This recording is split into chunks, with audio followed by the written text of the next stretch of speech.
At the end of today's podcast, I'll tell you how to get 3 bridges for the price of 1. Well, I think I can make that deal even better.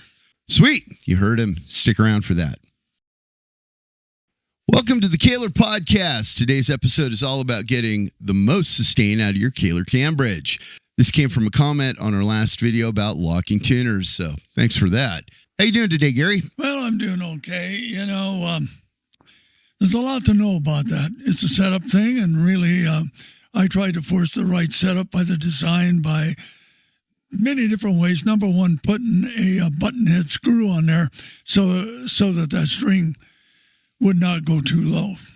Yeah, how did that work out for you? Well, it didn't work out with a shit because some of the people would do it anyway, and all I heard was a lot of complaints about the button screw doing that.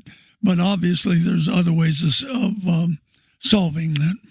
Arguing with a guitar player about gear is a losing battle, even when they're wrong, even when it's something you literally invented. That goes all the way back to the Brass Factory stuff, back all the way to 76. Jeez, I was only 6 years old back then. That's a long time you've been doing It is a long time, Eddie.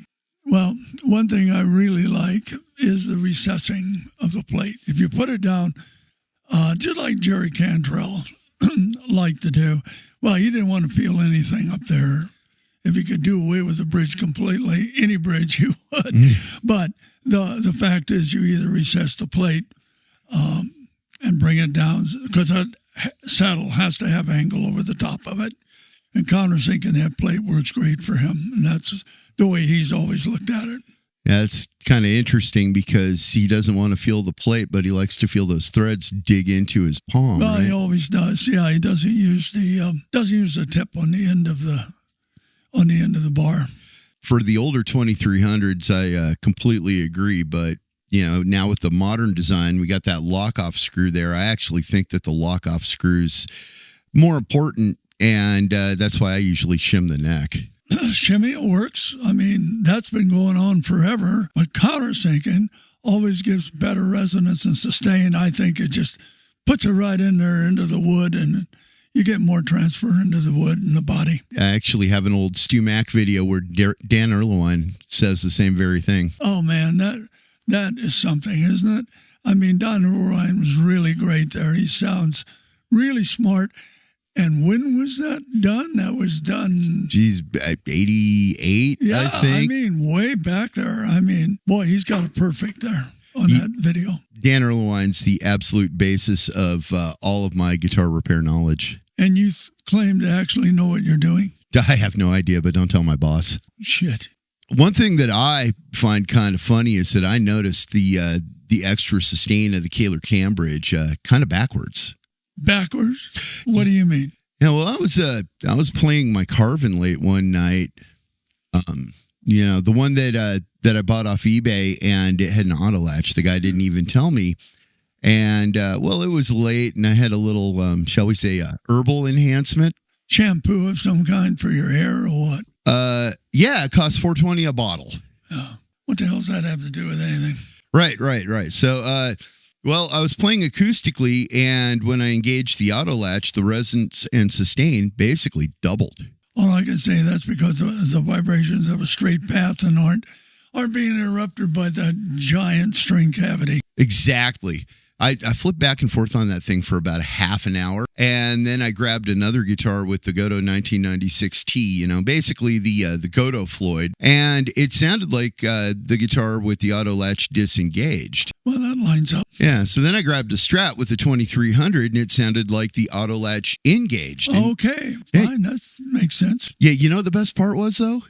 The best part was that it was a mod, so it still had that giant spring cavity there, and it was still affecting the transfer of vibrations. But I sat down with those 2 G&L Rampages that we got from our last trip to California, and the interesting thing, though, about playing that Rampage was that I wasn't really so much excited about all the extra resonance and sustain. It was the harmonic breakup.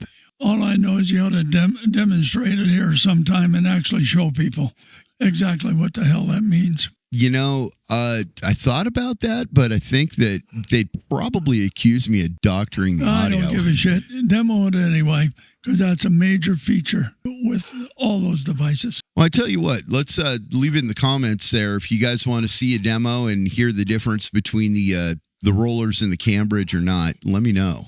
Into the harmonics, you're going to hear it, because that's the way it is. You're not just loosening the damn strings and like you do on a fulcrum tremolo.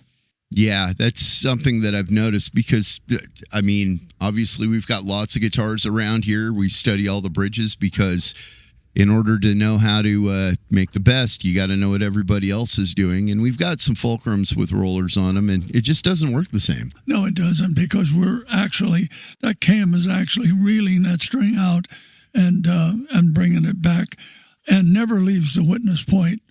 And the ball in, of course, is fixed in the fine tuners and the hook, and then you've got distance between that and the roller. Even that little distance of a half an inch to an inch makes a difference. Another big difference too is that you can't bend the thing out of tune because you're palm muting like you can with a fulcrum, any fulcrum, even the ones that we make. And I think there are a lot of people that use a hardtail, or they fix their whammy bar because they don't realize that the Kahler cam is an alternative, and you just can't bend it sharp. No, you really can't. But let's get to what the deal is that we want to do here. Yeah, let's do that. Okay, so I've been saying for the longest time that the Kahler cam bridge is 3 bridges in one. Obviously, you got the traditional, nice, loose, light feel of the Kahler, as well as being able to engage that little grub screw to make it a fixed bridge. But something else is that for the people that, well, I don't know, for lack of better words, they want it to be more Floydish. You can put the heavy springs on there, and you're off to the races. It actually changes the feel entirely, makes it feel like a fulcrum. If you want a Kahler cam bridge to feel more like the Floyd, more Floyish or whatever, we have heavy springs and are really the key. And for a limited time, what we're going to do is we're going to let you buy a 2300 or 2200, and I'll give you the heavy bar for free. Now, for the 7300 and 7200, I'll knock off half of the heavy bar cost. So those bridges now are $319 alone, and the 2000 series runs $419. So you can separate that. On the $319, you're going to get half off on the bar. On the $419, we're just going to give you the whole damn bar. I always round it up from $419 to $420. Yeah, I don't know why the hell you do that. That's really like that number. Yeah, I do. I'm a fan of the number. You go to KahlerUSA.com, hit up the store, and say I want a heavy bar in the order notes. It'll come automatically if you buy it during this promotion. And well, we don't really have an end for this promotion right now, do we? Well, we got to put some comment into it. I would say we'll do this through the end of May, at least. Yeah. And let's see if people like it. Maybe we'll continue it. We really need to hear from the people out there. Let me know. What do you think? I believe it's a real feature and benefit myself. I really do too. In fact, you guys, we're going to have a double neck built where we're going to have one with heavy springs and a heavy bar, and the other regular Kahler cam bridge. Everything else will be exactly the same, so you can feel the difference. It's pretty unbelievable. And don't forget to sign up for our mailing list and download the free PDF on 6 steps to make any guitar or bass play great, regardless of what kind of bridge you have on it. And that's it for this week. Till next time, I'm Eddie Kernan. Yeah, I'm Gary Cantrell. Let us hear from you. We enjoy reading your emails, and thank you. See you next week.